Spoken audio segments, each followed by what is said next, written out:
पहलगाम दहशतवादी हल्ल्यानंतर भारतानं पाकिस्तानची चहूबाजूनी कोंडी केली आहे। ऑपरेशन सिंधूर राबवून पाकला सडेतोड उत्तर दिले, तर सिंधू जल करार स्थगित करत पाकिस्तानात जाणारा नदीचा प्रवाह नियंत्रित केला आणि त्यामुळे पाकिस्तानची आता अडचण वाढली असून खरीप पेरणीचा हंगाम आता मंदावलाय।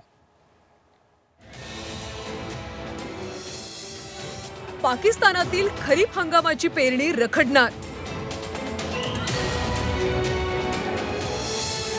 झेलम सिंधू नदीचं पाणी रोखल्यानं जलसाठ्यात मोठी घट।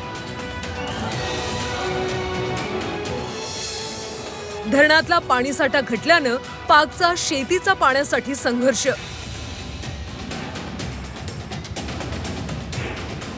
पहलगाम दहशतवादी हल्ल्यानंतर भारतानं पाक विरोधात घेतलेल्या कठोर भूमिकेनं पाकिस्तान आता मेटाकुटीला आलाय। त्यातच सिंधू जलकरार स्थगितीचा पाकला मोठा फटका बसताना दिसतोय।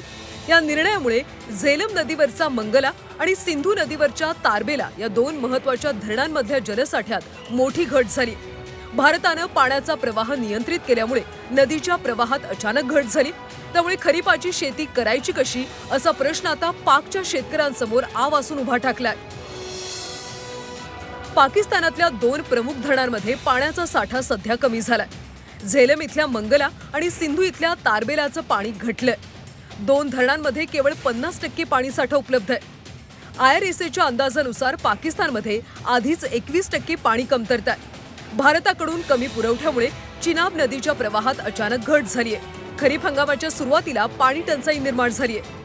भारतानं सिंधू जल करार स्थगित केल्यामुळे पाकिस्तानमधल्या पंजाब आणि सिंध मधल्या कृषी व्यवस्थेवर विपरीत परिणाम होत आहे। भारतानं एक प्रकारे डिसेल्टिंग मेथोडॉलॉजी अडॉप्ट केल्यामुळे म्हणजे थोडक्यात सिंधू नदी आणि त्याच्याशी संबंधित उपनद्यांशी संबंधित गाळ काढण्याची प्रक्रिया सुरू केल्यामुळे एक प्रकारे काही काळासाठी पाकिस्तानमध्ये ते पाणी सोडलं जात नाहीये आणि त्यामुळे एक प्रकारे पाकिस्तानमध्ये दुष्काळाची परिस्थिती निर्माण झालेली आहे। भारताच्या सिंधू जलकरार स्थगितीमुळे पाकिस्तानला मोठा फटका बसतोय। भारतानं पाण्याचा प्रवाह नियंत्रित केल्यानं पाकिस्तानमध्ये शेतीसाठी पाणी मिळत नाहीये। त्यामुळे पाकिस्तानमध्ये खरीप पेरणीचा हंगाम मंदावलाय। खरीपाच्या सुरुवातीच्या पेरणीच्या वेळी आता परिस्थिती बिकट झालीय। त्यामुळे पाकिस्तान चांगलाच धास्तावलाय।